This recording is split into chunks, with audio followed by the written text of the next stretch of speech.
Strategic management के तीन steps थे: strategy formulation, then strategy implementation और स्ट्रेटेजी इवेलुएशन। स्ट्रेटेजी फॉर्मुलेशन में डिफरेंट मैट्रिसेस हमने डिस्कस किए, और स्ट्रेटजी इम्प्लीमेंटेशन में कौन से फैक्टर्स कंसिडरेबल हैं और किस तरह से ऑर्गेनाइजेशन का जो इंटरनल सिस्टम है वो इन्फ्लुएंस कर रहा होता है स्ट्रेटजी इम्प्लीमेंटेशन को, हमने डिस्कस किया। Today we will discuss the strategy review, evaluation and control, that is the third step of strategy management process. सबसे पहले तो we need to introduce the topic what strategy evaluation is, या उसकी importance क्या है। Strategy evaluation की जब भी बात की जाती है तो वी नो इट के इवैल्यूएशन का मतलब होता है कि हमने जो चाहा क्या वो अचीव हुआ या कि नहीं हुआ। अगर नहीं हुआ तो what are the different factors, और कौन सी प्रॉब्लम्स हैं जिसकी वजह से we were unable to achieve the desired outcome, और फिर उनके लिए what can be the corrective action to be taken so that problem को रिजॉल्व किया जा सके और जो हमारा डिजायर्ड आउटकम था हम वो इंश्योर कर सकें। तो first of all we will talk about the importance of strategy evaluation. तो आपको पता है ऑर्गेनाइजेशन का इंटरनल और एक्सटर्नल सिस्टम चेंज होता रहता है। इंटरनली ऑर्गेनाइजेशन अपना जो इंफ्रास्ट्रक्चर है वो चेंज करती रहती है, अपनी जो मशीनरी है, अपना जो ह्यूमन कैपिटल है उसकी स्किल्स अपडेट करती रहती है, और नए लोग आते जाते रहते हैं। पुराने लोग जो हैं अगर वो छोड़ के जाना चाहें due to any reason they can leave the job, they can leave the organization. Similarly organization के एक्सटर्नल सेटअप की बात करें तो पॉलिटिकल फैक्टर्स, टेक्नोलॉजिकल फैक्टर्स और इसके साथ सोशो इकोनॉमिकल और लीगल फैक्टर्स, इनके अंदर चेंज आता रहता है। जो कंपेटिटर्स हैं उनके वो कोई ना कोई स्ट्रेटेजी अडॉप्ट करते रहते हैं, वो किसी ना किसी तरह से आपके बिजनेस को डायरेक्टली इनडायरेक्टली इन्फ्लुएंस कर रहे होते हैं। तो once you have implemented the best strategy जो कि आपने चूज की थी during first and second stage of the strategy management, it doesn't mean कि अब वो आपकी स्ट्रेटेजी चेंज करने की, अपडेट करने की ज़रूरत नहीं है। वो आउटडेटेड हो सकती है, वो आपके लिए यूजलेस हो सकती है due to the change in internal and external environment. तो उसके लिए ज़रूरी है कि टाइम टू टाइम आप अपनी स्ट्रेटेजी को इवेलुएट करते रहें, उसको रिव्यू करते रहें, और wherever it is needed आप उसको मोल्ड करें, आप उसको मॉडिफाई करें, सो दैट आपके जो ऑर्गेनाइजेशनल गोल्स हैं वो अकम्प्लिश होते रहें। नेचर ऑफ स्ट्रेटेजी इवेलुएशन बहुत इंपॉर्टेंट है। स्ट्रेटेजी इवेलुएशन और बहुत एक क्रूशियल और वाइटल पार्ट आप कह सकते हैं इसको ऑर्गेनाइजेशन की वेल बीइंग के लिए। आप सोचिए कि अगर ऑर्गेनाइजेशन की स्ट्रेटेजी अपडेटेड नहीं है तो हाउ इट पॉसिबल कि ऑर्गेनाइजेशन एक कंपेटिटिव पोजीशन मेंटेन कर पाएगी। ऑब्वियसली नहीं, क्योंकि कंपेटिटर्स आपके ऐसे हैं who are changing and implementing back to back new strategies. तो उनके साथ compete करने के लिए और अपनी पोजीशन को मेंटेन रखने के लिए inside the market you have to evaluate the effectiveness of your strategy. अब इसके लिए रियल टाइम इवेलुएशन ज़रूरी है कि आप ये देखते रहें कि क्या कोई फैक्टर चेंज हुआ इनसाइड द ऑर्गेनाइजेशन और आउटसाइड द ऑर्गेनाइजेशन, और उसके लिहाज से कहीं आपकी स्ट्रेटजी की इम्प्लीमेंटेशन में कोई प्रॉब्लम तो नहीं आ रहा। प्लस ये कि उसकी वजह से आपकी ऑर्गेनाइजेशन के गोल अकम्पलिशमेंट के ऊपर तो कंप्रोमाइज़ नहीं करना पड़ रहा आपको। अब कुछ ऐसी एक्टिविटीज़ हैं जिनको स्ट्रेटेजी इवैल्यूएशन में कंसिडर करना ज़रूरी है। Number one is the examining basis of an organizational strategy. आपको याद होगा आईएफई हमने डिज़ाइन किया था EFE मैट्रिक्स हमने डिज़ाइन किया था, और उसके अंदर और focus was on the internal and external factors of the organization, जिसकी बेस पे फिर हमने देखा कि इंटरनली कंपनी क्या पुअर पोजीशन में पे है, स्ट्रॉन्गर पे है या एवरेज पे है, और एक्सटर्नली वो उसका लो लेवल है, मीडियम है या कि हायर लेवल है। देन हमने एक स्ट्रेटेजी को डिज़ाइन किया था। उसके बाद हम देखेंगे कि once we have implemented this strategy, तो क्या उसकी इम्प्लीमेंटेशन से जो हमने एक्सपेक्ट किया था एक आउटपुट, वो हमें मिल पा रहा है या कि नहीं। तो second step will be the comparison of desired results with the actual results. Actually आपकी ऑर्गेनाइजेशन आफ्टर स्ट्रेटेजी इम्प्लीमेंटेशन क्या आउटपुट दे रही है, और आपकी प्लानिंग में स्ट्रेटेजी इम्प्लीमेंटेशन के बाद का आउटकम आपने क्या एक्सपेक्ट किया था। इन दोनों को आप कंपेयर करेंगे, ऑब्वियसली फिर आपको पता चलेगा कि कितना गैप आ रहा है between the desired and the actual results produced by the organization. फिर गैप ज़्यादा होगा तो ऑब्वियसली रीजंस क्या है उसकी, you will find out the reasons, और उनके लिए what can be the corrective action, ताकि आपका वो गैप फुलफिल हो जो कि डिजायर्ड रिजल्ट्स और एक्चुअल रिजल्ट्स में आ रहा है। और जो आपका करेक्टिव स्टेप होगा या करेक्टिव एक्शन होगा, वो डिपेंड करेगा कि कौन सा वो ऐसा फैक्टर है, कौन सी ऐसी प्रॉब्लम है जिसकी वजह से you couldn't achieve the desired results। अब स्ट्रेटेजी इवेलुएशन कर रहे हैं तो इट डजेंट मीन के you have to put a lots of focus on the strategy evaluation। अगर आप बहुत ज़्यादा इवेलुएशन के ऊपर फोकस करेंगे तो काउंटर प्रोडक्टिव हो सकता है, एक्सपेंसिव हो सकता है। किस तरह से कि नोबडी वांट्स के उसके ऊपर एक एक्सट्रीम मॉनिटरिंग की जा रही हो, या what ever the person is doing उसको आप ज़ीरो से जितना उसने परफॉर्म किया या what ever the responsibilities is performed by the individual, आप उसको इतना क्रिटिकली एनालाइज करें। अगर आप करेंगे तो पॉसिबल है कि वो इस चीज़ को माइंड कर जाएगी कि उसकी एक्सपर्टीज के ऊपर आपको डाउट हो रहा है। Similarly it can be very expensive कि आप ये देखें कि इंटरनल फैक्टर्स कौन से कंसिडर किए गए थे while the strategies was developing internal factor evaluation and the external factor evaluation matrix।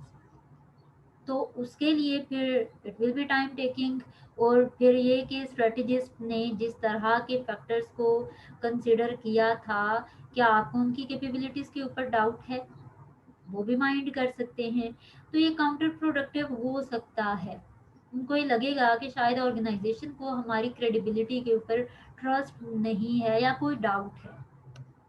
तो इवेलुएशन की वजह से कंट्रोल जो है वो लेसर हो सकता है, specially if you are evaluating the behaviour of everyone extreme level पे अगर आप कर रहे होंगे।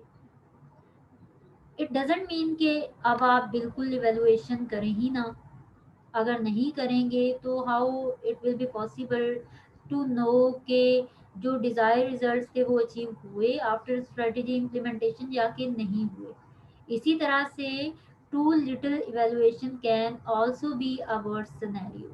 दैट मीन्स कि आप ऊपरी सतह पे बस देख रहे हैं कि आ रहा है आउटपुट या नहीं आ रहा है, या क्या प्रॉब्लम्स हो सकते हैं। तो without going into deep activities or deep evaluation, it is not possible to identify the real problems, the real problematic factors जिनको करेक्ट करने की ज़रूरत पेश आएगी।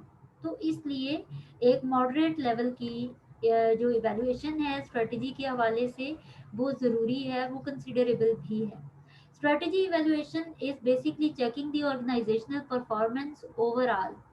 आप स्ट्रेटजी अपने कॉरपोरेट या ऑर्गेनाइजेशनल लेवल पे इम्प्लीमेंट कर रहे हैं, तो इसका मतलब ये हुआ कि वो एक सिंगल एम्प्लॉय, एक सिंगल सेक्शन, एक सिंगल डिपार्टमेंट या डिवीजन की परफॉर्मेंस की असेसमेंट नहीं की जाएगी, बल्कि आपने स्ट्रेटजी ओवरऑल ऑर्गेनाइजेशन की परफॉर्मेंस को इंक्रीज करने के लिए फॉर्मुलेट की और उसको इम्प्लीमेंट किया. So it is important for strategy evaluation to examine the performance of the organization. पूरी ऑर्गेनाइजेशन की परफॉर्मेंस को आप टेस्ट करेंगे. तो उसके लिए यू नीड टू चेक कि have the firms assets increase. Obviously new strategy आपने बनाई थी, इम्प्लीमेंट की थी, तो उसकी प्रॉपर इम्प्लीमेंटेशन के लिए आपको कुछ मज़ीद एसेट्स रिक्वायर्ड होंगे. तो क्या कंपनी ने वो एसेट्स परचेज किए? तो एग्जिस्टिंग जो एसेट्स थे कंपनी के, अब वो स्ट्रेटजी इम्प्लीमेंटेशन के बाद इंक्रीज होने चाहिए. इंक्रीज हुए हैं? If yes, that means possibility है कि आपकी strategy evaluation effectively, strategy implementation effectively हुई है. अगर एसेट्स इंक्रीज नहीं हुए हैं, दैट मीन्स जो स्ट्रेटजी इम्प्लीमेंटेशन को इफेक्टिव बनाने के लिए रिक्वायरमेंट्स थी वो आपने फुलफिल नहीं की हैं. तो प्रॉब्लम यहाँ पे भी आइडेंटिफाई हो जाएगी कि आपकी ऑर्गेनाइजेशन की परफॉर्मेंस क्यों कम आ रही है, या जो आपका स्ट्रेटजी इम्प्लीमेंटेशन का डिजायर्ड आउटपुट था वो क्यों नहीं अचीव हो पाया, क्योंकि आपको जितने एसेट्स रिक्वायर्ड थे उतने एसेट्स आपके पास हैं नहीं है. फिर सेकंड इंडिकेटर प्रॉफिटेबिलिटी, क्या वो इंक्रीज हुई? सिनेरियो तो यही था कि आफ्टर इम्प्लीमेंटिंग दी स्ट्रेटेजी आपकी ऑर्गेनाइजेशन की वर्किंग इफेक्टिव होगी, प्रॉफिट्स इंक्रीज होंगे. तो क्या ओवरऑल ऑर्गेनाइजेशनल लेवल पे प्रॉफिट्स इंक्रीज हुए? If yes, that mean strategy implementation ठीक है, और जो हम एक्सपेक्ट करते हैं अपनी स्ट्रेटेजी से वो हमें मिल रहा है. लेकिन अगर प्रॉफिटेबिलिटी इंक्रीज नहीं हुई है, दैट मीन्स कहीं ना कहीं कोई प्रॉब्लम है जिसमें के स्ट्रेटजी की इम्प्लीमेंटेशन के बावजूद company is not able to increase its profitability. इसी तरह से सेल्स क्या इंक्रीज हुई हैं? Another indicator. ऑब्वियसली आप अगर अपने ज़्यादा कस्टमर्स के को सर्व करना चाह रहे थे और उसके लिए आपने सपोज प्रोडक्ट डेवलप की है, तो प्रोडक्ट डेवलपमेंट के बाद आपकी अजम्पशन यही थी कि आपकी कंपनी की प्रोडक्ट के कस्टमर्स इंक्रीज करेंगे. वो इंक्रीज नहीं किए. जितनी सेल्स आपने एक्सपेक्ट की थी वो इंक्रीज नहीं हुई. दैट मीन्स कहीं ना कहीं प्रॉब्लम है स्ट्रेटजी इम्प्लीमेंटेशन के अंदर. स्ट्रेटजी की इफेक्टिवनेस जो आपने अज्यूम की थी वो उतनी इफेक्टिव नहीं है. Then productivity levels increased. आप ये भी देखेंगे कि आउटपुट जितना होना चाहिए था, उतना जितना आपने एक्सपेक्ट किया था after strategy implementation, output increase हुआ या कि नहीं? If not, again problem is there. इसी तरह से some other indicators like profit margin, return on investment, earnings per share ratios increase हुए. आइडियली तो होने चाहिए थे आफ्टर इम्प्लीमेंटिंग दिस स्ट्रेटेजी. अगर नहीं हुए तो ये एक वार्निंग साइन है कि देयर इज अ प्रॉब्लम. अब हम डिस्कस करते हैं रिचर्ड रिमेल्ट का एक स्ट्रेटेजी इवेलुएशन क्राइटेरिया. रिचर्ड रिमल्ट ने स्ट्रेटजी इवेलुएशन के लिए एक क्राइटेरिया जो है वो दिया, जिसके अंदर 4 डिफरेंट फैक्टर्स के लिहाज से इन्होंने कहा कि स्ट्रेटजी को इवेलुएट किया जा सकता है. And these factors are consistency, consonance, feasibility and advantage. आपने अपनी स्ट्रेटजी की कंसिस्टेंसी, उसकी कंपैटिबिलिटी, उसकी अफोर्डेबिलिटी और उसका यूजेज या एडवांटेज चेक करना है. किस तरह से? उसके लिए हम फर्दर इसको डिस्कस करेंगे, लेकिन उससे पहले वी नीड टू अंडरस्टैंड कि कॉन्सोनेंस एंड एडवांटेज जो हैं ये एक्सटर्नल असेसमेंट ऑफ फॉर्म्स की बेस पे देखे जा रहे होते हैं, और जो बाकी 2 फैक्टर्स हैं कंसिस्टेंसी एंड फिजिबिलिटी, वो फर्म के इंटरनल असेसमेंट की बेस पे हो रहे होते हैं. अब इंटरनल में इनसाइड दी ऑर्गेनाइजेशन है, और एक्सटर्नल में आपने स्ट्रेटेजी को देखना है with respect to some external factors. One by one in detail discuss करते हैं. कंसिस्टेंसी क्या है? कि आपकी जो स्ट्रेटेजी आपने इम्प्लीमेंट की है that must be consistent to the organizational goals and policies. आपने अगर प्रोडक्ट डेवलपमेंट वाली स्ट्रेटेजी इम्प्लीमेंट की है तो आपके गोल्स फिर उसके साथ कंसिस्टेंट होने चाहिए।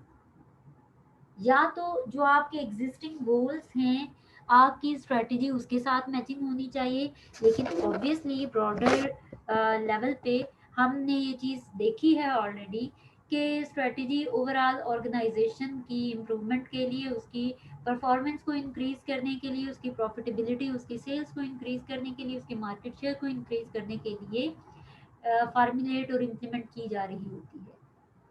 That means we need to revise the organizational goals and policies. हमने स्ट्रेटेजी इम्प्लीमेंटेशन में ये चीज़ डिस्कस की थी कि अगर प्रोडक्ट डेवलपमेंट है तो now the organizational goals must be based upon the strategy product development. इसी तरह से जो आपकी पॉलिसीज हैं, but set of activities your employees have to perform, वो कंसिस्टेंट होनी चाहिए स्ट्रेटेजी के साथ। वो रोड मैप, वो प्लान, वो सेट ऑफ एक्टिविटीज ऐसा होना चाहिए कि जिनके थ्रू आपकी प्रोडक्ट डेवलपमेंट ही हो रही हो, ना कि वो डिफरेंट हो। अगर वो कंसिस्टेंट नहीं होंगे, आपस में मिलते नहीं होंगे, मैचिंग नहीं होंगे, तो क्या होगा? Obviously strategy is talking about something different, और आपकी ऑर्गेनाइजेशन ने जो टारगेट सेट किए हैं दोज आर डिफरेंट, और उनको अचीव करने के लिए जो सेट ऑफ एक्टिविटीज़ हैं वो डिफरेंट हैं।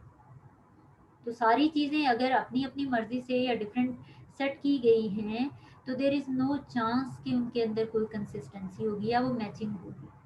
स्ट्रेटेजी कुछ और बात कर रही होगी, आपने जो टारगेट सेट किए हुए हैं अपनी कंपनी के लिए वो कुछ और चाह रहे हैं, उनकी जो एक्सपेक्टेशंस हैं एम्प्लॉय से वो डिफरेंट हैं, वो जो अचीव करना चाहते हैं वो कुछ और है, और जो प्रोसीजर्स हैं, रूल्स रेगुलेशंस हैं, वो डिफरेंट हैं, वो स्ट्रेटेजी के साथ मैचिंग नहीं है। दैट मीन्स आपकी स्ट्रेटेजी वो आउटपुट नहीं दे पाएगी जो कि आप एक्सपेक्ट करते हैं, क्योंकि गोल्स आपने उसके साथ सेट करके या उसके साथ मैचिंग गोल्स को रीसेट नहीं किया, ना ही पॉलिसीज को आपने रिवाइज किया है। अब अगर तो हम देखें कि यूजुअली क्या होता है, डिपार्टमेंटल लेवल पे मैनेजर्स के पर्सनालिटी क्लैशेस की वजह से या उनके पर्सनल कॉन्फ्लिक्ट्स की वजह से वो अपने गोल्स को अचीव नहीं कर पा रहे होते हैं, जो उनकी ऑर्गेनाइजेशन ने गोल उनको उनके लिए सेट किए होते हैं। लेकिन अगर मैनेजरियल डिसऑर्डर या उनके आपस के जो भी इख्तलाफात हैं उसको अगर इंक्लूड ना किया जाए, या अगर वो एग्जिस्ट ना कर रहा हो, उनके प्रॉब्लम्स को रिजॉल्व कर लिया जाए, तो उसके बावजूद अगर तो managers are not able to achieve their departmental goals, that means strategy inconsistent है। फिर से जो डिपार्टमेंटल गोल और पॉलिसीज हैं वो कंसिस्टेंट नहीं है स्ट्रेटेजी के साथ, फिर प्रॉब्लम आएगा। अब कुछ इंडिकेटर्स हैं, कुछ ऐसे सिम्टम्स आप कह सकते हैं जिन अगर जो एग्जिस्ट कर रहे होंगे ऑर्गेनाइजेशन के अंदर, तो यू विल से कि हमारी स्ट्रेटजी इनकंसिस्टेंट है। कैसे? नंबर वन तो आई हैव टोल्ड यू कि अगर जो पर्सनल प्रॉब्लम्स हैं उनको रिजॉल्व करने के बावजूद if the managers are not able to achieve their departmental goal, that means के स्ट्रेटेजिक इनकंसिस्टेंसी एग्जिस्ट कर रही है। अब उनकी क्लैशेस नहीं आ रहे आपस में डिपार्टमेंट के मैनेजर्स के, even then they are not able to achieve their goals. इसी तरह से अगर एक डिपार्टमेंट के गोल्स अचीव हो रहे हैं, दूसरे डिपार्टमेंट के गोल्स अचीव नहीं हो रहे, तो कंसिस्टेंसी डिपार्टमेंटल लेवल के गोल्स की बेस पे हो सकती है। हो सकता है एक डिपार्टमेंट के गोल्स आपने रीसेट किए हों और उनको इनलाइन किया हो विद दी स्ट्रेटेजी, लेकिन दूसरी डिपार्टमेंट के गोल्स आपने रीसेट ना किए हों, जिसकी वजह से एक डिपार्टमेंट पोस्ट प्रोडक्शन डिपार्टमेंट है, वो तो अपना आउटपुट दे रहा है, वो तो अपने गोल्स को अचीव कर पा रहा है, लेकिन supply chain department is not able to do that. That means उनके आपस में इनकंसिस्टेंसीज हैं, उनके गोल्स मैच नहीं कर रहे, या कोई गैप एग्जिस्ट करता है, कोई तो प्रॉब्लम है, या उनकी पॉलिसीज डिफरेंट हैं जो कि स्ट्रेटेजी के साथ इन लाइंड नहीं है। तो स्ट्रेटेजिक इनकंसिस्टेंसी है। कोई एक डिपार्टमेंट ऐसा है जिसकी पॉलिसीज और गोल्स स्ट्रेटजी के साथ मैच नहीं कर रहे, तो ज़रूरत क्या है वहाँ पे, आप उसके गोल्स को रीसेट करें, उसकी पॉलिसीज को रिवाइज करें।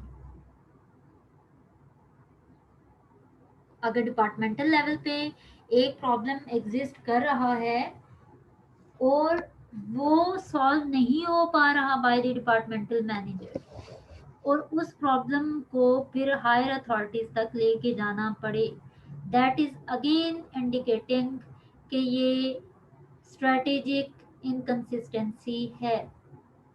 इसका मतलब ये नहीं है कि मैनेजर के अंदर इतनी कैपेसिटी नहीं है। ऑब्वियसली वो एक डिपार्टमेंट को रन कर रहा है फ्रॉम द इयर्स, तो he is expert in his job, लेकिन still if he is not able to resolve the problem, that means कि अब उसके हाथ में या उसके कंट्रोल में नहीं है वो बात, तो उसको अथॉरिटीज को कंसल्ट करना पड़ेगा, टॉप लेवल उसको रिजॉल्व कर रही होगी। दैट मीन्स कि ये स्ट्रेटेजिक इनकंसिस्टेंसी है। और अगर स्ट्रेटेजिक इनकंसिस्टेंसी एग्जिस्ट कर रही है, दैट मीन्स आपके जो स्ट्रेटेजी का आउटपुट आप एक्सपेक्ट कर रहे थे वो नहीं आ पा रहा, और वो आएगा भी नहीं जब तक आप अपनी स्ट्रेटेजी को कंसिस्टेंट नहीं करेंगे अपने ऑर्गेनाइजेशनल और डिपार्टमेंट गोल्स और पॉलिसीज के साथ। Then there is another factor जो कि रिमेल्ट ने बताया, दैट इज कॉन्सोनेंस। कॉन्सोनेंस कहते हैं कंपैटिबिलिटी को। Examining the compatibility of sets of trends as well as individual trends in evaluating strategies. आपने इंडिविजुअल ट्रेंड्स और सेट्स ऑफ ट्रेंड्स को की कंपैटिबिलिटी टेस्ट करनी है विद द स्ट्रेटजी। आपने ये देखना है कि क्या आपकी स्ट्रेटजी इतनी रिस्पॉन्सिव है कि अगर एक्सटर्नल या इंटरनल एनवायरनमेंट के अंदर कोई चेंज आता है तो स्ट्रेटजी उसको अडॉप्ट करती है, या थोड़ी बहुत मॉडिफिकेशन या चेंज या आ, उसको अपडेट करने की अगर ज़रूरत पेश आती है, तो क्या आपकी स्ट्रेटजी इतनी फ्लेक्सिबल है कि उसके अंदर चेंजेस लाई जा सके, या वो एक रिजिड स्ट्रेटजी है। अगर वो रिजिड होगी, दैट मीन्स कि वो तो बहुत थोड़े अरसे में ही आउटडेटेड हो जाएगी, वो माइनर चेंजेस को एक्सेप्ट करने की कैपेसिटी नहीं रखती है, तो वो जल्द ही इनकम्पैटिबल हो जाएगी आपके इंडिविजुअल्स, आपके इंटरनल सेटअप और एक्सटर्नल सेटअप के साथ। तो काफ़ी दफ़ा ऐसा होता है कि कोई भी स्ट्रेटजी फॉर्मुलेशन जो है वो एक रिएक्शन होता है, एक रिस्पॉन्स होता है to some other combination of trends. जैसे कि डेमोग्राफिकली अगर देखा जाए तो एजुकेशन लेवल इंक्रीज हुआ with the passage of time, inflation rate change हुआ, आर्टिफिशियल इंक्रीज इन प्राइसेस हुआ, चीज़ें महंगी होना शुरू हो गई, अफोर्डेबिलिटी जो है या परचेजिंग पावर जो है कंज्यूमर्स की वो कम होना शुरू हो गई। फिर क्या हुआ, जो फीमेल जो हाउस वाइफ्स थी उन्होंने भी एजुकेशन लेना शुरू की और अपनी रोज़मर्रा ज़रूरियात को पूरा करने के लिए वो भी ऑर्गेनाइजेशंस में आना शुरू हो गई, या अपनी करियर बिल्डिंग के लिए लेवल ऑफ एजुकेशन में जब एवरेज इंक्रीज आया तो उसकी वजह से माइंडसेट भी चेंज हुआ और वो वर्किंग लेडीज बन गई। अब जो एक सिस्टम चला आ रहा है उसमें तो they have to raise their families, families उन्होंने बनानी है, फैमिली को जो है उनकी अपब्रिंगिंग करनी है, ज़रूरी है। तो उसके लिए आप फीमेल सोचें अगर कि शी इज़ अ मदर और बच्चा वो घर में छोड़ के आई है, तो it will be very difficult for her कि वो 6 से 8 घंटे अपने छोटे बच्चे को जो है खुद से दूर रखे, और उसकी टेक केयर करने वाला सपोज अगर कोई हो भी ना तो और ज़्यादा प्रॉब्लम, माइट भी उसको जॉब छोड़नी पड़े, कुछ भी हो सकता है। तो उसके लिए अब चूंकि इन्फ्लेशन में इंक्रीज आया, एजुकेशन लेवल में इंक्रीज आया, ट्रेंड्स चेंज होना शुरू हुए, तो फीमेल्स जो हैं वो एज अ वर्क फोर्स जो है इंडस्ट्री में एंटर हुई, कंपनीज में एंटर होना शुरू हो गई, जिसके बदले में एक स्ट्रेटेजिक एक्शन जो लिया गया वो था डे केयर सेंटर्स बनाना। वो ज़रूरत थी कि फीमेल्स अपने बच्चों को साथ लेके आएं उनको डे केयर सेंटर में छोड़ें, उनको पता हो कि ठीक है वो महफूज है, उनके बच्चे और उनके पास हैं, वो जब चाहें थोड़े वक्फे के बाद जाके देख सकती हैं, बच्चे की ज़रूरियात को पूरा कर सकती हैं, वो भी सेटिस्फाइड और सेटिस्फैक्ट्री लेवल के साथ दे will be giving their required level of performance. अब ये क्या है, कॉम्बिनेशन ऑफ ट्रेंड्स की वजह से एक स्ट्रेटेजी जो है वो बनाई गई, या जो ट्रेंड्स हैं उनके कॉम्बिनेशन की वजह से एक रिस्पॉन्स आया स्ट्रेटेजी की सूरत में, डे केयर सेंटर्स फिर बनना शुरू हो गए। इसी तरह से कोई भी स्ट्रेटेजी है आपकी कंपनी की, वो ट्रेंड्स के साथ कंपैटिबल होनी चाहिए। ऐसा नहीं हो, थिंक अबाउट दी कंपनी जिसके अंदर वो फीमेल्स को रखते तो हैं क्योंकि वो डेडिकेटेड हैं और हार्ड वर्किंग हैं, लेकिन वो उनके लिए डे केयर सेंटर प्रोवाइड नहीं करते हैं। तो वहाँ पे क्या होगा, जितनी देर वो अपनी वर्क प्लेस पे होंगी, दे will be thinking about their home, they will be thinking about their children. तो फिर ऑर्गेनाइजेशन की परफॉर्मेंस ही इन्फ्लुएंस हो रही होगी। तो कंपैटिबिलिटी आपकी स्ट्रेटेजी के अंदर होना बहुत ज़रूरी है। उसके अंदर इस टाइप के चेंजेस की एक्सेप्टेंस ज़रूर होनी चाहिए। ये थोड़ी बहुत मॉडिफिकेशन इस टाइप की अगर रिक्वायर्ड हो तो लाई जानी चाहिए। Then feasibility strategy neither overtakes available resources nor create unsolvable sub problems। अब ऐसा नहीं होना चाहिए कि आपने एक स्ट्रेटेजी डिज़ाइन की है और वो आपके लिए अफोर्डेबल ना हो। आपने इफेक्टिव स्ट्रेटेजी चूज कर ली, उसके लिए आपको ज़ीरो लेवल से, या हम कह सकते हैं कि ओवरऑल अपनी ऑर्गेनाइजेशन के स्ट्रक्चर को चेंज करना पड़े, न्यू ह्यूमन कैपिटल लाना पड़े, आपका जो फिजिकल इंफ्रास्ट्रक्चर है उसको चेंज करना पड़े, फाइनेंशियल रिसोर्सेज को नए सिरे से अरेंज करना पड़े, या 75% फाइनेंशियल रिसोर्सेज को अरेंज करना पड़े। दैट मीन्स कि आप तो एक बहुत बड़ा रिस्क ले रहे हैं सिर्फ एक स्ट्रेटेजी को इम्प्लीमेंट बनाने के लिए।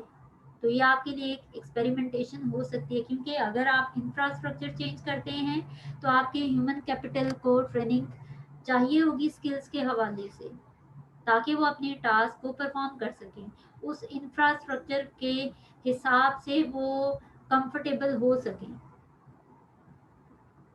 और अगर आप ह्यूमन कैपिटल चेंज करते हैं, न्यू वर्कर्स लेके आते हैं जो कि इंफ्रास्ट्रक्चर के साथ मैचिंग होंगे, तो again it will take a longer period of time कि वो आपके कल्चर को अंडरस्टैंड करें, आपकी एक्टिविटीज़ को अंडरस्टैंड करें, वो ज़ीरो से आपको अंडरस्टैंड करेंगे, वो एडजस्ट पता नहीं होंगे नहीं होंगे आपसे, उनको आपकी ऑर्गेनाइजेशन में एडजस्ट होने में काफ़ी टाइम लग जाएगा। तो इसलिए आप 100% ह्यूमन कैपिटल को भी चेंज नहीं कर सकते हैं for the implementation of strategy. तो आपने उसकी फिजिबिलिटी देखनी है कि is that feasible for you to change all the human who are working inside the organization. Is it demand कि आपका इंफ्रास्ट्रक्चर पूरे का पूरा चेंज हो, या फाइनेंशियल रिसोर्सेज आपको बहुत हैवीली अरेंज करना पड़े। आप बैंकक्रप्ट हो सकते हैं अगर आपकी वो स्ट्रेटेजी आपको उतना आउटपुट नहीं दे रही है। तो इतना बड़ा रिस्क आपको नहीं लेना चाहिए एज एन ऑर्गेनाइजेशन। इसी तरह से अगर आपको लगता है कि बहुत ज़्यादा इनोवेशन इज रिक्वायर्ड, आपको अपनी ऑर्गेनाइजेशन का कल्चर चेंज करना पड़ रहा है, आपको ऑर्गेनाइजेशन में डीलेयरिंग करना पड़ रही है, तो आपके लिए एक नेगेटिव वर्ड ऑफ माउथ बन सकता है कि आप तो जब जब स्ट्रेटेजी चेंज करते हैं आप अपने पुराने वर्कर्स को निकाल देते हैं। तो कोई भी वर्कर नहीं चाहेगा कि उसको कुछ टाइम पीरियड के बाद फिर से जो है जॉब इनसिक्योर लगे और वो स्टेक पे आ जाए उसकी जॉब। तो दे विल प्रेफर कि ऐसी ऑर्गेनाइजेशन में जाएं जहाँ पे ले ऑफ्स ना हो रहे हों, जहाँ पे एम्प्लॉयज़ को एक हैवी नंबर में एक्सपेल ना किया जा रहा हो या रिप्लेस ना किया जा रहा हो।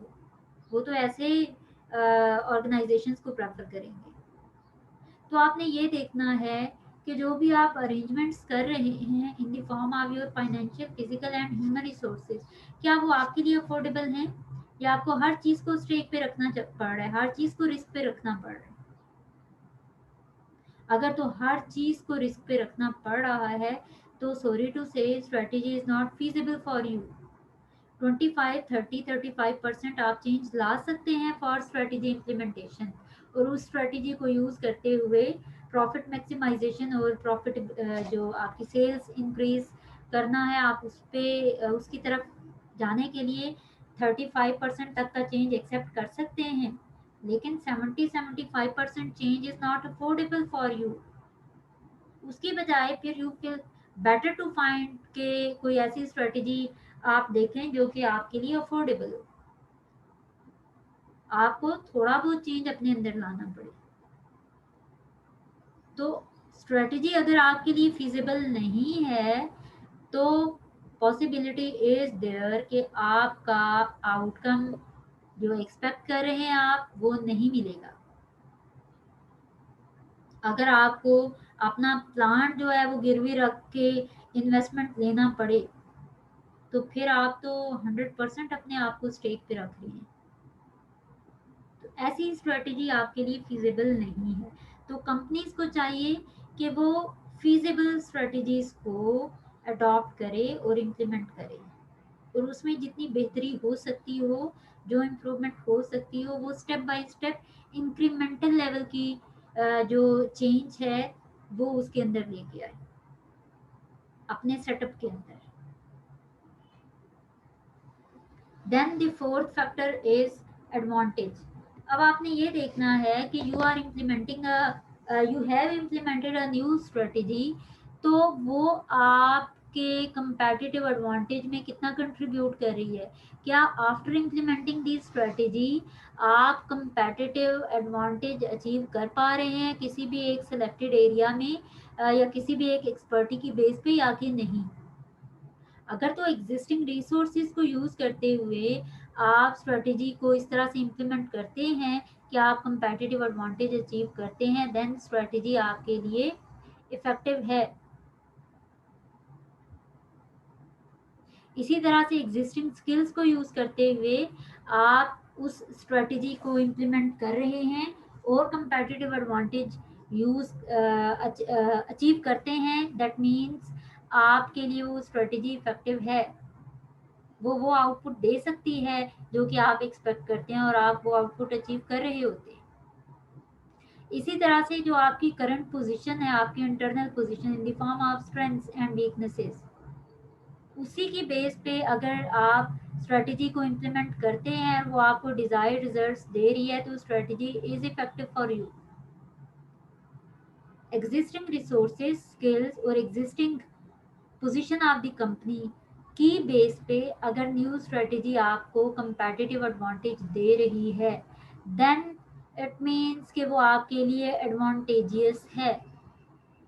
अगर आपको रिसोर्सेज चेंज करना पड़ रहे हैं, या स्किल्स चेंज करना पड़ रहे हैं, या अपनी जो पोजीशन है उसको टोटली चेंज करना पड़ रहा है, then strategy is not giving you advantage, क्योंकि वो आपके लिए कॉस्टली हो रही है, एक्सपेंसिव हो रही है, आपको उसके ऊपर खर्चा ज़्यादा करना पड़ रहा है उसकी इम्प्लीमेंटेशन के ऊपर।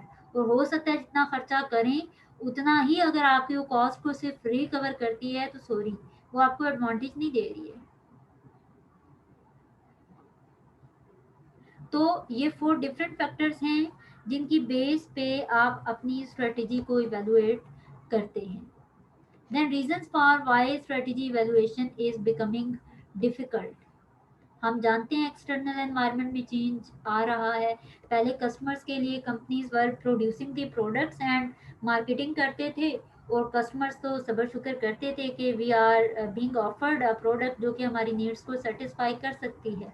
बट नाउ कस्टमर्स की अवेयरनेस है, कस्टमर्स को पता है कि हमें सिर्फ पर्सनल यूज़ के लिए प्रोडक्ट नहीं चाहिए, हमें ऐसी प्रोडक्ट चाहिए जो हमारे एनवायरनमेंट के लिए फ्रेंडली हो। तो उस केस में company have to take care about the green environment, और एनवायरनमेंट फ्रेंडली प्रोडक्ट प्रोड्यूस करना पड़ेगी। वैरायटी ऑफ फैक्टर्स को आप कंसिडर करना पड़ेगा। इसी तरह से ट्रेंड्स चेंज होते हैं, कस्टमर्स को देख लें अगर, तो शॉर्टर एक टाइम पीरियड के लिए एक ट्रेंड चलता है, एक चीज़ फैशन में आती है, फिर ट्रेंड जो है वो चेंज हो जाता है। शॉर्टर स्पैन बन रहा है किसी भी ट्रेंड, किसी भी फैशन का। तो जैसे जैसे चेंज होता है, दैट मीन्स कंपनी को सिर्फ उतने टाइम के लिए ही प्रिडिक्ट करना पड़ेगा फ्यूचर को। दैट मीन्स कि वो 3 4 5 10 सालों के लिए, 3 सालों के लिए तो एक्सपेक्ट कर सकती है, 10 15 सालों के लिए वो प्रिडिक्ट नहीं कर सकती है कि what will be the change in the customers buying behaviour and their preferences, वो नहीं कर सकती है। तो ये डिफिकल्टीज आती हैं स्ट्रेटेजी इवैल्यूएशन के वक्त, कि आप किन किन फैक्टर्स को देखें, आप कौन से फैक्टर्स में चेंज आया और कितने फैक्टर्स को आप माइंड में रखते हुए एक स्ट्रेटेजी को डिज़ाइन कर पाएंगे और उसकी इवैल्यूएशन कर पाएंगे। क्योंकि समटाइम्स ऐसा होता है कि कुछ फैक्टर्स जिनको आप कंसिडर करते हैं उनके लिए स्ट्रेटेजी इफेक्टिव उनकी बेस पे निकलती है, लेकिन कुछ और फैक्टर्स होते हैं सेम टाइम पे जिनके लिहाज से आपकी स्ट्रेटेजी इनइफेक्टिव आ जाती है।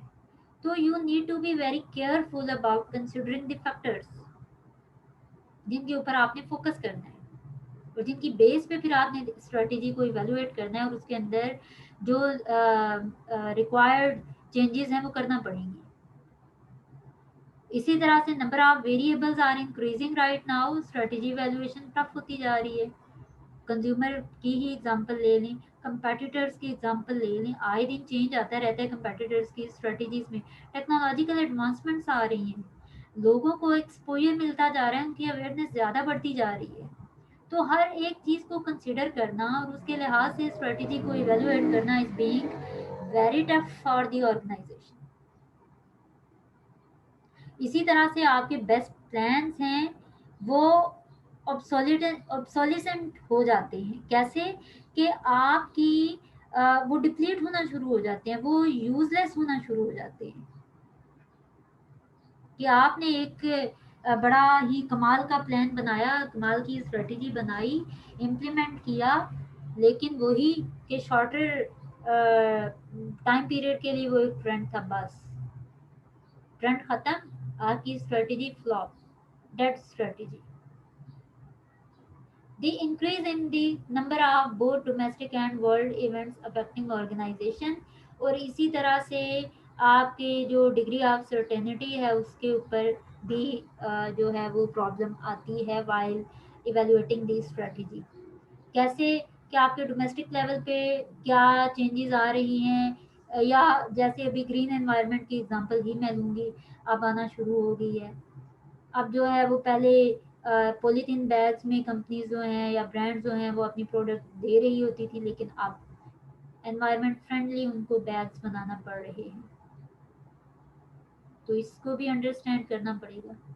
अब ये इंटरनेशनल लेवल पे या वर्ल्ड लेवल पे चेंजेस आ रहे हैं तो ये आपने देखनी है। फिर डोमेस्टिक लेवल पे चेंजेस आ सकते हैं, आपके नेशनल सिस्टम के अंदर जो चेंजेस आते हैं उनके लिहाज से भी आपने देखना है कि क्या आपकी स्ट्रेटजी जो है वो इफ़ेक्टिव है स्टिल, या कि चेंज करने की ज़रूरत है। इसी तरह से ट्रेंड्स की जैसे मैंने बात की है, लॉन्गर पीरियड ऑफ टाइम के लिए none of the strategy can be effective, के शुरू में जितनी उसकी इफ़ेक्टिवनेस थी वो 5 साल बाद भी उतनी ही इफ़ेक्टिव रही।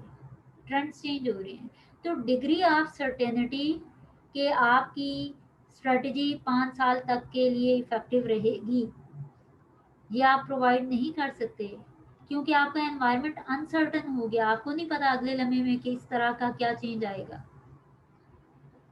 अब यहाँ पे जो मेन प्रॉब्लम मैनेजर्स फेस करते हैं वो ये कि एम्प्लॉयज़ को इफ़ेक्टिवली किस तरह से कंट्रोल करें, क्योंकि फैक्टर्स चेंज हो रहे हैं, इंटरनल एक्सटर्नल एनवायरनमेंट चेंज हो रहा है, तो जो डिमांड्स हैं वो चेंज हो रही हैं, इनोवेशन की ज़रूरत पेश आती है, न्यू आइडियाज़ की ज़रूरत पेश आती है, न्यू इफ़ेक्टिव प्रोसीजर्स की ज़रूरत पेश आती है।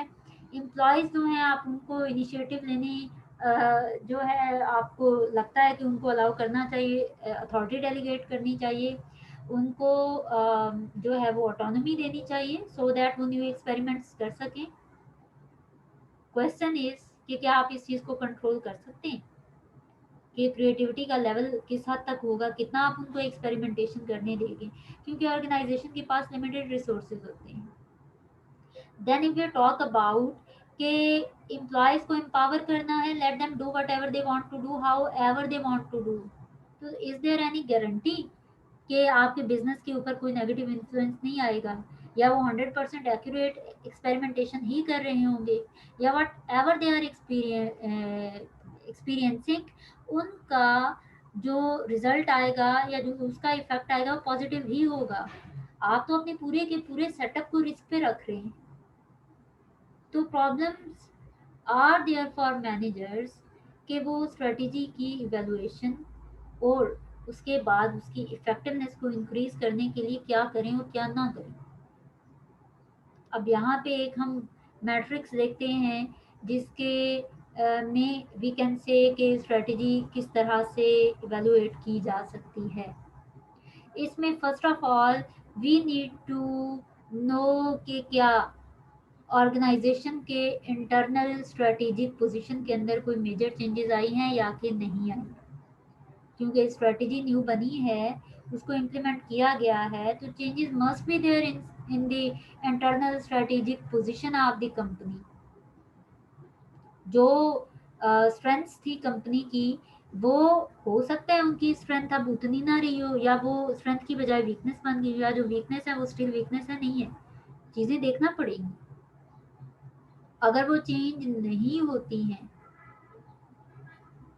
या चेंज होती हैं, दोनों में से कुछ तो होगा, फिर आप देखेंगे कि क्या external strategic position of the company जो है उसके अंदर कोई मेजर चेंज आया या कि नहीं। न्यू स्ट्रेटेजी इम्प्लीमेंटेशन के बाद क्या कंपनी की मार्केट में स्ट्रेटेजिक पोजीशन सेम रही है या वो फ्लक्चुएट हुई है, बेहतर या कम हुई है, आप वो भी देखेंगे। आंसर विल बी यस और नो। उसके बाद थर्ड जो एलिमेंट आप कंसिडर करेंगे स्ट्रेटेजी वैल्यूएशन असेसमेंट मैट्रिक्स में, वो होगा कि आपने जो गोल्स, जो ऑब्जेक्टिव्स आपने सेट किए थे based on new strategy implementation, उसके अंदर प्रोग्रेस सेटिस्फैक्टरी है या कि नहीं, are you able to achieve the goals और नॉट, उसमें भी यस और नो आएगा। तो अगर इन तीनों में से यस नो का डिफरेंट कॉम्बिनेशन है, आप सपोज ये करते हैं कि इंटरनल स्ट्रेटेजिक पोजीशन चेंज नहीं आई, दैट मीन्स गड़बड़ तो है, मे बी आपको एसेट्स इंक्रीज करने चाहिए थे, आपने इंक्रीज नहीं किए, तो करेक्टिव एक्शन क्या होगा, आपको एसेट्स इंक्रीज करना पड़ेंगे, corrective action will be needed there. फिर आप देखते हैं कि एक्सटर्नल स्ट्रेटेजिक पोजीशन में चेंज नहीं आया, तो हाउ इट कम्स कि you have implemented a new strategy और कंपनी सेम पोजीशन में है strategically inside the market, it's not possible, so corrective action is required there. इसी तरह से अगर प्रोग्रेस, जो प्रोग्रेस है टुवर्ड्स गोल अचीवमेंट या ऑब्जेक्टिव जो आपने रिवाइज किए थे वो अचीव नहीं हो पा रहे हैं, तो क्यों नहीं हो पा रहे हैं, एक्सपेक्टेशन तो यही थी कि वो अचीव हो पाएंगे, क्यों नहीं अचीव हो पा रहे हैं, problems must be highlighted there और accordingly corrective action will be taken.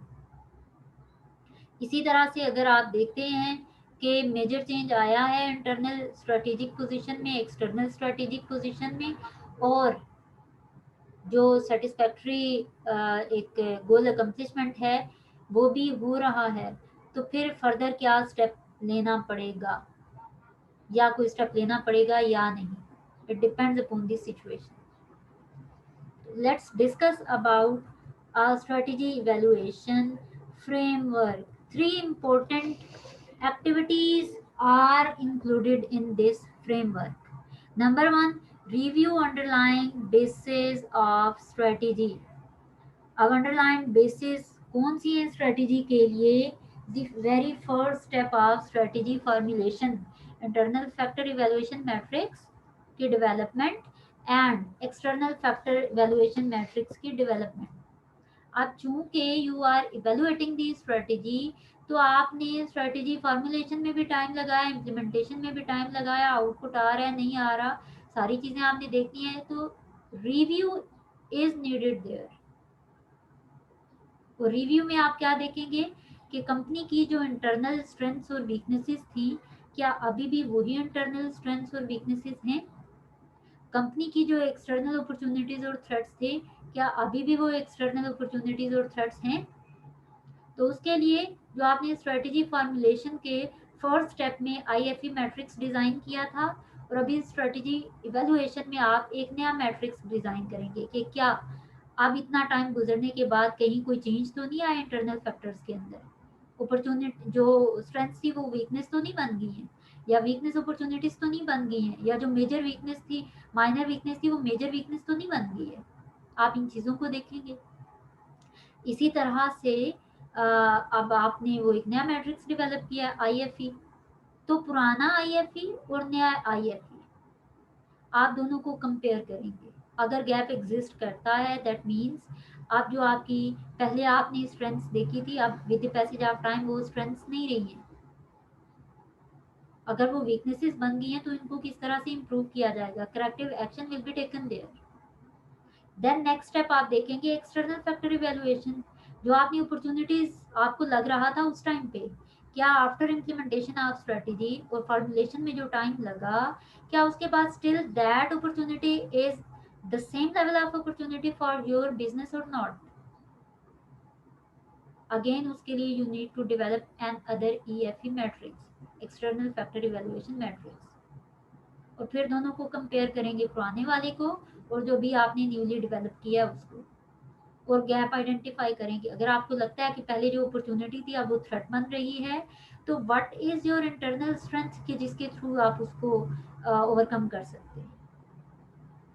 अगर पहले कोई थ्रेट था या माइनर थ्रेट था, वो अभी मेजर थ्रेट बन गया है, तो उसके लिए what can B corrective action जो कि आप ले सकते हैं, आपको ये सोचना पड़ेगा। तो उसके लिए you have to develop a new IFE matrix and a new EFE matrix, और उनको पुराने वाले आईएफई मैट्रिक्स और पुराने वाले ईएफई मैट्रिक्स के साथ कंपेयर करना पड़ेगा in order to reevaluate the internal strengths and weaknesses of the company as well as the external opportunities and the threats for the company. फिर आएगा स्टेप 2, मेजर ऑर्गेनाइजेशनल परफॉर्मेंस। क्या आप strategy आपने develop की, आपने formulate की, उसको implement किया, तो एक्सपेक्टेशंस क्या थी आपकी after strategy implementation, what will we will be achieving, क्या वो अचीव हुआ?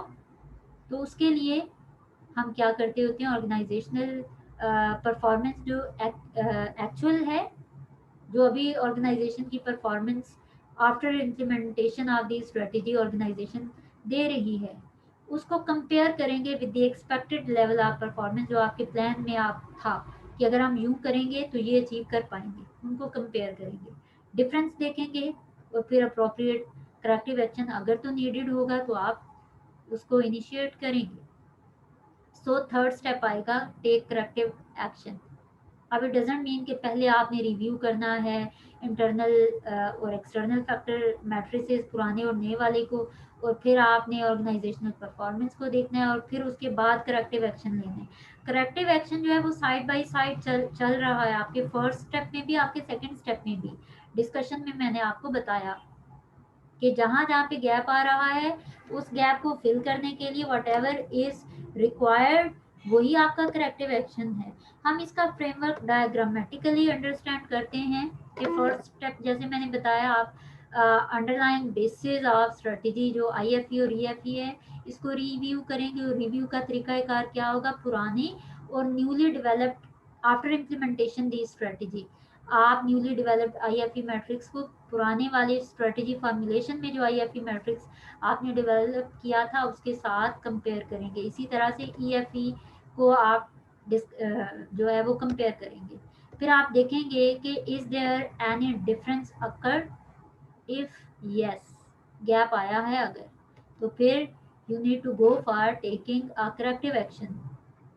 जैसे मैंने बताया कि पहले एक स्ट्रेंथ थी पुराने आईएफई में, लेकिन after strategy implementation when you developed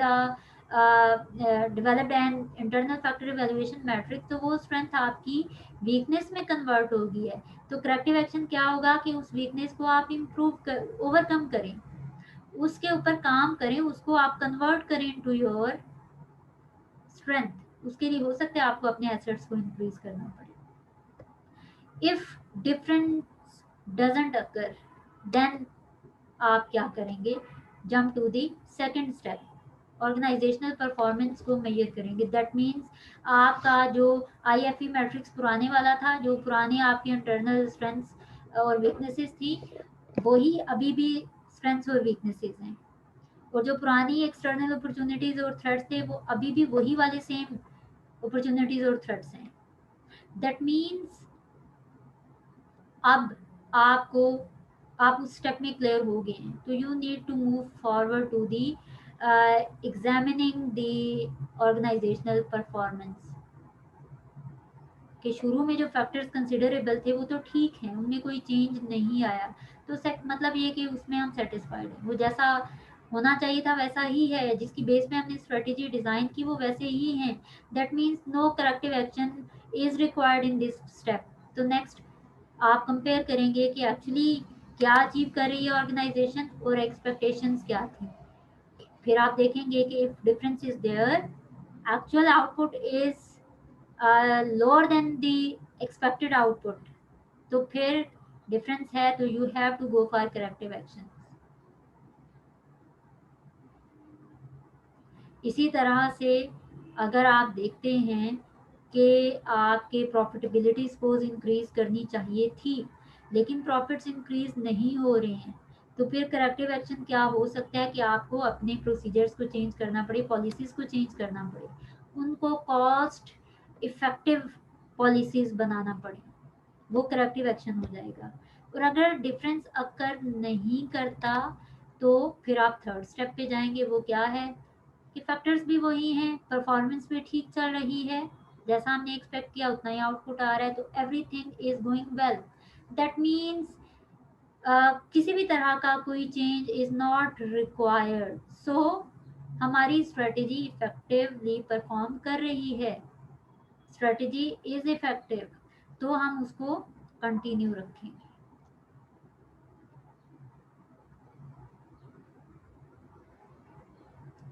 अब इसी तरह से हम अगर बात करें इनकी फर्दर, तो इसमें कुछ इम्पोर्टेंट पॉइंट्स हैं जो कि कंसिडरेबल हैं, कि एक्सटर्नली तो ये देखना पड़ेगा कि क्या आपके कंपेटिटर्स जो हैं उन्होंने कोई न्यू स्ट्रेटेजी अडॉप्ट की है, अगर की है तो कौन सी है, उसका आपके बिजनेस के ऊपर क्या इन्फ्लुएंस आ रहा है। फिर इसी तरह से चेंज इन डिमांड हुई है या कि नहीं हुई है, टेक्नोलॉजी के अंदर चेंजेस आई हैं नहीं आई हैं, क्योंकि आपने अपने आप को अपडेट करते रहना है, आपने मार्केट में अपनी पोजीशन को सस्टेन रखना है। Economical factors, demographic, government, legal, socio cultural जो फैक्टर्स हैं उनके अंदर कोई चेंज आ रहा है नहीं आ रहा, आपने उसके हिसाब से देखना है, आपकी स्ट्रेटेजी जो है वो मैचिंग होनी चाहिए। इसी तरह से इंटरनली आप देखेंगे कि जो एक्टिविटीज़ आप परफॉर्म करवा रहे हैं बाय द इंडिविजुअल्स, वो परफॉर्म हो रही है या कि नहीं हो रही। फिर आपने बहुत ज़्यादा ऑप्टिमिस्टिक ऑब्जेक्टिव्स तो नहीं सेट कर दिए थे कि हम जो है वो सपोज हमारी जितनी करंट परफॉर्मेंस चल रही है ऑर्गेनाइजेशन की या जितने प्रॉफिट्स हैं, हम स्ट्रेटेजी इम्प्लीमेंटेशन के बाद 100% इंक्रीज इन प्रॉफिट्स कर पाएंगे, तो सॉरी टू से इट्स नॉट पॉसिबल, ये बहुत ऑप्टिमिस्टिक है, ऐसा नहीं हो सकता। 100% profits can not be increase by adopting one strategy, तो आपने ये चीज़ देखनी है। देन कुछ क्वेश्चंस हैं जो कि फर्स्ट स्टेप में कंसिडरेबल हैं कंपेटिटर्स के लिहाज से, कि क्या कंपेटिटर्स ने आपकी स्ट्रेटेजी के अगेंस्ट कोई स्टेप लिया है, कोई रिएक्शन शो किया है, आपने प्रोडक्ट को डेवलप किया है, अगर तो क्या उन्होंने प्रोडक्ट को डेवलप किया या उन्होंने एग्जिस्टिंग पे डिस्काउंट ऑफर कर दिए, या कुछ उन्होंने किया है या कि नहीं किया, आपको उनको भी कंसिडर करना ज़रूरी है, ताकि आप ये देखें कि ऐसा ना हो कि वो कोई ऐसा एक्शन लें, कोई ऐसी स्ट्रेटजी डेवलप करें कि जिसकी वजह से जितना मार्केट शेयर आप कैप्चर करने का प्लान कर रहे थे वो एक एक स्टेप आगे जाके आप वो प्लान करें, और आपके जो जो जिस हिस्से को आप टारगेट करना चाह रहे थे, जिस सेगमेंट को आप टारगेट करना चाह रहे थे, या जो कैंपेन आप करना चाह रहे थे वो करना शुरू हो गए, तो आपको ये चीज़ें कंसिडर करना पड़ेगी। How have competitor strategies change, उनकी स्ट्रेटजीज में क्या चेंज आया है, फिर उनकी स्ट्रेंथ्स और वीकनेसेस में किस तरह का चेंज आया है, फिर कंपेटिटर्स जो हैं वो जो है वो क्यों चेंजेस ला रहे हैं, ऐसा उनके ऐसे कौन से फ्लॉज थे उनकी एग्जिस्टिंग स्ट्रेटजीज में जिसकी वजह से they have to formulate a new one और उसको इम्प्लीमेंट वो कर रहे हैं। कहीं ऐसा तो नहीं कि वही स्ट्रेटजी आपने बनाई और उसको इम्प्लीमेंट करने जा रहे हो लेकिन आपके कंपेटिटर्स जो हैं वो स्ट्रेटजी अब छोड़ चुके हैं, तो ऐसा क्या उसमें फ्लॉ था कि वो उस स्ट्रेटजी को फर्दर यूज़ नहीं कर रहे हैं। फिर कंपेटिटर्स जो हैं उनकी कुछ स्ट्रेटजीज क्यों सक्सेसफुल होती हैं और कुछ सक्सेसफुल क्यों नहीं होती हैं, उसकी बेस पे फिर हो सकता है आपको ये देखना पड़े कि हो सकता है उनका कोई बिजनेस ऑपरेशन ऐसा हो जिसमें वो वीक हो, जिसकी वजह से they are not able to utilise their that specific strategy as effectively जितना कि होना चाहिए। How satisfied are our competitors with their present market position and profitability? If they are satisfied, that means कुछ अर्सा तो वो खामोश रहेंगे, न्यू स्ट्रेटजी इम्प्लीमेंट नहीं करेंगे। लेकिन अगर वो सेटिस्फाइड नहीं है तो चांसेस आर देयर कि they will be taking some action, they will be developing some new strategy. फिर ये कि क्या आपको लगता है कि you have to cooperate with your competitors, कोई हॉरिजॉन्टल टाइप की सॉरी हॉरिजॉन्टल टाइप की कोई भी एक आप कह सकते हैं इंटीग्रेशन करना पड़े, अपने कंपेटिटर्स के साथ मिलके कोई एक्टिविटी आपको स्टार्ट करना पड़े। इसके अलावा आप इंटरनली भी देखेंगे, एक्सटर्नली तो आपने देख लिया कि are our internal strength still strength, strategy change हुई है, आपने इम्प्लीमेंट किया है, तो जो आपकी स्ट्रेंथ्स थी क्या अभी भी वो स्ट्रेंथ्स ही हैं या कि कुछ न्यू स्ट्रेंथ्स आप के अंदर ऐड हुई हैं, क्योंकि स्ट्रेटजी इम्प्लीमेंटेशन के लिए you have increased your assets, that means कि वो एसेट्स जो हैं वो आपकी स्ट्रेंथ बन रहे हैं, आपने उनको भी आइडेंटिफाई करना है। इंटरनली आपकी स्ट्रेंथ इंक्रीज हुई हैं, अगर हुई हैं तो वो कौन से फैक्टर्स हैं जो आपकी स्ट्रेंथ बन रहे हैं। फिर इसी तरह से आपने वीकनेसेस को देखना है कि क्या शुरू में जो आपकी वीकनेसेस थी ideally you have work upon your weaknesses, उनको स्ट्रेंथ्स में कन्वर्ट करने की कोशिश की, क्या वो कन्वर्ट हुई या स्टिल वो वीकनेसेस ही हैं, या पैटर्न चेंज हुए हैं, गोल चेंज हुए हैं, पॉलिसी चेंज हुई हैं, तो रिसोर्सेज आपके जो थे उनमें से कोई रिसोर्स जो है वो मजीद वीकर तो नहीं बन गया, आपकी वीकनेस तो नहीं बन गया। अगर बना है तो वो कौन सा है, आइडेंटिफाई दैट वीकनेस और उसको कन्वर्ट करने की कोशिश करें इनटू स्ट्रेंथ, उसके ऊपर वर्किंग करें। Are our external opportunities still opportunities, और अगर न्यू अपॉर्चुनिटीज थी तो क्या वो कौन से वाली न्यू अपॉर्चुनिटीज हैं, और जो पुरानी अपॉर्चुनिटीज थी शुरू में स्ट्रेटजी फॉर्मुलेशन के वक्त आपको जो फैक्टर्स अपॉर्चुनिटीज लगे थे क्या वो अभी भी आपके बिजनेस के लिए after implementing the new strategy अभी भी आपके बिजनेस के लिए फेवरेबल कंडीशंस हैं या कि नहीं है। इसी तरह से थ्रेट्स को आप देखेंगे कि जो अनफेवरेबल कंडीशंस थी आपके बिजनेस के लिए स्टिल वो अनफेवरेबल हैं या कि नहीं है, या कुछ न्यू अनफेवरेबल कंडीशन आपकी स्ट्रेटजी इम्प्लीमेंटेशन के बाद आपको फेस करना पड़ रही हैं और वो कौन सी हैं, so that you can work on that. Are we vulnerable to a hostile takeover, कहीं हम ऐसा तो उस पोजीशन में तो नहीं जा रहे हैं कि हमारे जो कंपेटिटर्स हैं वो हमें टेक ओवर कर रहे हैं, हमारी जो इंटरनल सिस्टम है वो ज़्यादा वीकर तो नहीं हो गया, हम स्ट्रॉन्गर की बजाय वीक पोजीशन पे तो नहीं आ गए। अगर ऐसा है दैट मीन्स कोई भी कंपेटिटर आपसे लीड ले सकता है। फिर एक्टिविटी 2 जो स्ट्रेटजी इवैल्यूएशन फ्रेमवर्क का हिस्सा है, मेजरिंग द ऑर्गेनाइजेशनल परफॉर्मेंस, ये मेजरमेंट किन बेसिस पे होगी, आप कॉर्पोरेट के रेवेन्यूज देखेंगे, कॉर्पोरेट के प्रॉफिट्स देखेंगे, कॉर्पोरेट का रिटर्न ऑन इन्वेस्टमेंट देखेंगे। इसी तरह से डिफरेंट डिविजन्स डिफरेंट प्रोडक्ट्स जो हैं आप उनके रेवेन्यूज प्रॉफिट्स और रिटर्न ऑन इन्वेस्टमेंट देखेंगे, एक्चुअली कितने रेवेन्यूज आ रहे हैं, एक्चुअली कितने प्रॉफिट्स आ रहे हैं, एक्चुअली कितने रिटर्न ऑन इन्वेस्टमेंट्स आ रहे हैं, और आपकी एक्सपेक्टेशन आफ्टर स्ट्रेटेजिक इम्प्लीमेंटेशन क्या थी, कितने रेवेन्यूज आपने एक्सपेक्ट किए थे, कितने प्रॉफिट्स आपने एक्सपेक्ट किए थे स्ट्रेटेजी इम्प्लीमेंटेशन के बाद आपको मिलेंगे, कितना रिटर्न ऑफ इन्वेस्टमेंट आपने एक्सपेक्ट किया था। अब एक्चुअल वर्सेस एक्सपेक्टेड आप कंपेयर करेंगे, गैप आइडेंटिफाई करेंगे, वेरिएंस निकालेंगे। गैप कितना आ रहा है, कितना आपने एक्सपेक्ट किया, कितना एक्चुअल आ रहा है, माइनस करेंगे, that will be the variance, that will be the gap. अब वो क्यों नहीं आ रहा, ये गैप जो है वो क्यों आया है, या जो एक्सपेक्टेड रिजल्ट्स थे वो क्यों नहीं आ रहे, एक्चुअल रिजल्ट्स एक्सपेक्टेड रिजल्ट से कम क्यों आ रहे हैं। और वो जो क्यों है उसको आइडेंटिफाई करते हुए आप उस क्यों को रिजॉल्व करेंगे, और वो होगा करेक्टिव एक्शन जो कि आपको लेना पड़ेगा। इसी तरह से आप corporate division, department, product wise आप ये चीज़ें हर एक लेवल पे मेजर कर रहे होंगे। यही आपकी ऑर्गेनाइजेशनल परफॉर्मेंस की मेजरमेंट है। Then third step, take corrective action.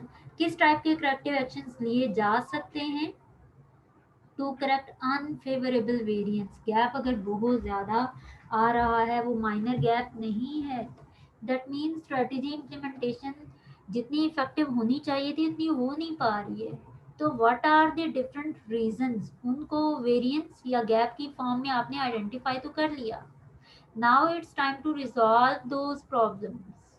कैसे करेंगे, आल्टर दी फॉर्म्स स्ट्रक्चर। अगर आपको लगता है कि टू मच ऑफ पीपल है जो कि आपके लिए ज़्यादा कॉस्ट बन रहा है, या आपके जो कह सकते हैं कि जो लेयरिंग है, आपके हायरार्किकल स्ट्रक्चर है आपकी ऑर्गेनाइजेशन का, वो एक टॉल स्ट्रक्चर है, आपको फ्लैट स्ट्रक्चर चाहिए ताकि एफिशिएंट ऑपरेशंस हो रहे हो बिजनेस के।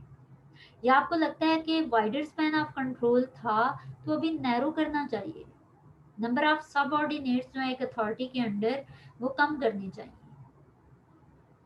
तो वो आप कर देंगे ताकि प्रॉपर मॉनिटरिंग हो सके।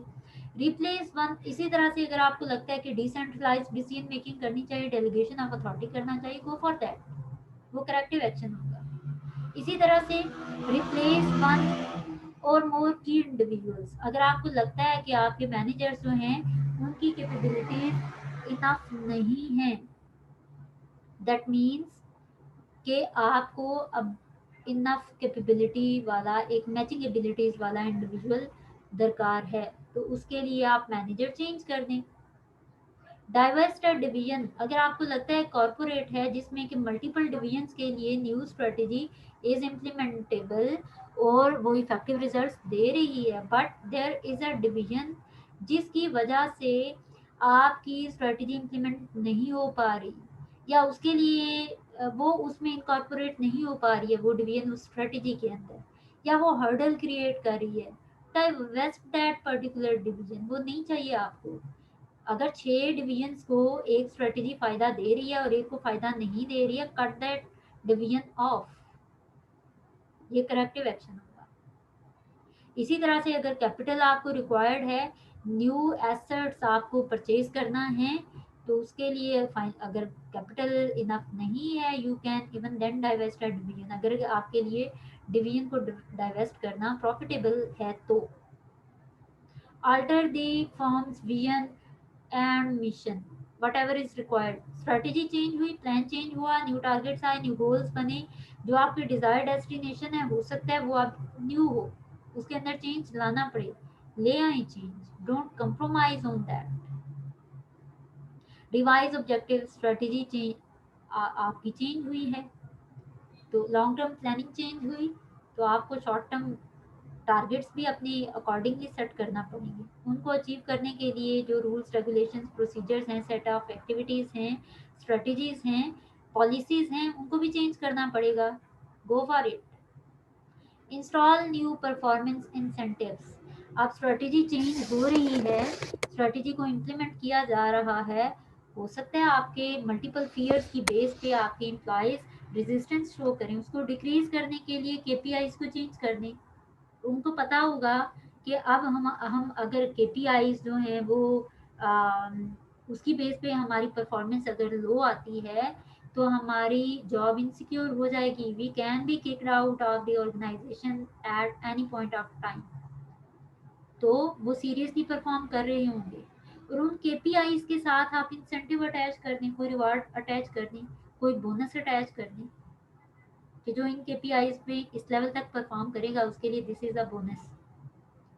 कोई इंक्रीमेंटल इनकम आप उनको प्रोवाइड कर दें, कोई टूर, कोई कुछ भी अटैच कर दें उनके साथ जो आपके एम्प्लॉयज़ को मोटिवेट कर सकता हो। रेज कैपिटल विद स्टॉक और डेट, अगर तो एग्जिस्टिंग स्टॉक है आपके पास, स्ट्रेटेजी इम्प्लीमेंटेशन को इफेक्टिव बनाने के लिए तो उसको यूज़ करें। अगर आपको लगता है कि डेट फाइनेंसिंग करना पड़ सकती है तो गो फॉर इट, लेकिन उतना जितना कि आपके लिए अफोर्डेबल हो। ऐसा भी ना हो कि स्ट्रेटेजी इम्प्लीमेंटेशन में आप बैंकरप्ट हो जाएं। अगर ऐसी सिचुएशन होगी, दैट मीन्स वो स्ट्रेटजी रिचर्ड रिमल्ट का जो क्राइटेरिया है स्ट्रेटजी इवैल्यूएशन का, उसके लिहाज से स्ट्रेटजी आपके लिए फीजिबल अफोर्डेबल नहीं है। Don't go for that. Add और टर्मिनेट सेल्स पर्सन, एम्प्लॉयज और मैनेजर्स। अगर आपको सेल्स पर्सन ज़्यादा चाहिए, ले आए, न्यू न्यू हायरिंग्स करें। अगर आपको लगता है कि ज़्यादा सेल्स पर्सन की आप ज़रूरत नहीं रही है, जैसे कि कोरोना में हुआ, तो टर्मिनेट कर दें उनको। एम्प्लॉयज़, अगर आपको लगता है एग्जिस्टिंग एम्प्लॉयज़ को ट्रेनिंग डेवलपमेंट के थ्रू आप उनकी स्किल सेट को इंक्रीज कर सकते हैं, गो फॉर इट। अगर आपको लगता है कि उनकी स्किल्स आउटडेटेड हैं और न्यू जो आपकी स्ट्रेटजी है उसमें न्यू इंफ्रास्ट्रक्चर आया है, उसके साथ आपके एम्प्लॉयज़ जो हैं वो कोप अप नहीं कर सकते हैं, चाहे आप जितनी भी एफर्ट्स पुट इन कर लें, रिप्लेस योर एग्जिस्टिंग एम्प्लॉयज़।